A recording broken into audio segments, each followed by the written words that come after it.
ಈ ಫೋಟೋದಲ್ಲಿರುವ ವ್ಯಕ್ತಿ ಹೆಸರು ಜಿಎಸ್ ಭರತ್ ಅಂತ. ಯುವ ಪತ್ರಕರ್ತ. ಇವರು ಗುಡಿಬಂಡೆ ಮೂಲದವರಾಗಿದ್ದು ಬೆಂಗಳೂರಿನಲ್ಲಿ ಹೊಸ ದಿಗಂತ ಪತ್ರಿಕೆ ವರದಿಗಾರನಾಗಿ ಕೆಲಸ ನಿರ್ವಹಿಸುತ್ತಿದ್ದು ಭಾನುವಾರ ಗುಡಿಬಂಡೆಗೆ ಆಗಮಿಸಿದ್ದರು. ಬಾಗೇಪಲ್ಲಿಯ ತಮ್ಮ ಮಾವನ ಮನೆಗೆ ಹೋಗಲು ಭಾನುವಾರ ರಾತ್ರಿ ಸುಮಾರು 10 ಗಂಟೆ ಸಮಯದಲ್ಲಿ ತನ್ನ ಸ್ವಂತ ಕಾರಿನಲ್ಲಿ ಹೋಗುತ್ತಿದ್ದಾಗ ಕೆರೆಕಟ್ಟೆಯ ಮೇಲಿದ್ದ ಗಂಗಮ್ಮ ದೇವಸ್ಥಾನಕ್ಕೆ ಕಾರು ಡಿಕ್ಕಿಯಾಗಿದೆ. ಡಿಕ್ಕಿಯ ರಭಸಕ್ಕೆ ಸ್ಥಳದಲ್ಲೇ ಭರತ್ ಸಾವನ್ನಪ್ಪಿದ್ದಾನೆ. ಇನ್ನು ಡಿಕ್ಕಿಯ ತೀವ್ರತೆಗೆ ಗಂಗಮ್ಮ ತಾಯಿಯ ಚಿಕ್ಕ ದೇವಸ್ಥಾನ ಪುಡಿಪುಡಿಯಾಗಿದ್ದು ದೇವಸ್ಥಾನದ ಮೇಲಿರುವ ಬಂಡೆ ಕಾರಿನೊಳಗೆ ತೂರಿದೆ. ಬಂಡೆ ತಲೆಗೆ ಬಿದ್ದಿದ್ದು ತೀವ್ರ ರಕ್ತಸ್ರಾವವಾಗಿ ಸ್ಥಳದಲ್ಲೇ ಭರತ್ ಮೃತಪಟ್ಟಿದ್ದಾನೆ ಎಂದು ತಿಳಿದುಬಂದಿದೆ.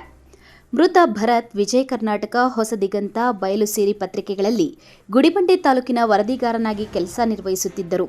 ಉತ್ತಮ ಸುದ್ದಿಗಳನ್ನು ಮಾಡುತ್ತಿದ್ದ ಕಾರಣ ರಾಜ್ಯ ಮಟ್ಟದ ವರದಿಗಾರನಾಗಿ ಆಯ್ಕೆಯಾಗಿ ಬೆಂಗಳೂರಿನಲ್ಲಿ ಹೊಸ ದಿಗಂತ ಪತ್ರಿಕೆಯಲ್ಲಿ ಕಾರ್ಯನಿರ್ವಹಿಸುತ್ತಿದ್ದರು ಎಂದು ತಿಳಿದುಬಂದಿದೆ. ಮೃತ ವ್ಯಕ್ತಿಗೆ ಹೆಂಡತಿ ಮತ್ತು 2 ವರ್ಷದ ಹೆಣ್ಣು ಮಗು ಇದ್ದು ಸಾವಿನ ಸುದ್ದಿ ತಿಳಿದ ಕುಟುಂಬಸ್ಥರ ಆಕ್ರಂದನ ಮುಗಿಲು ಮುಟ್ಟಿದೆ.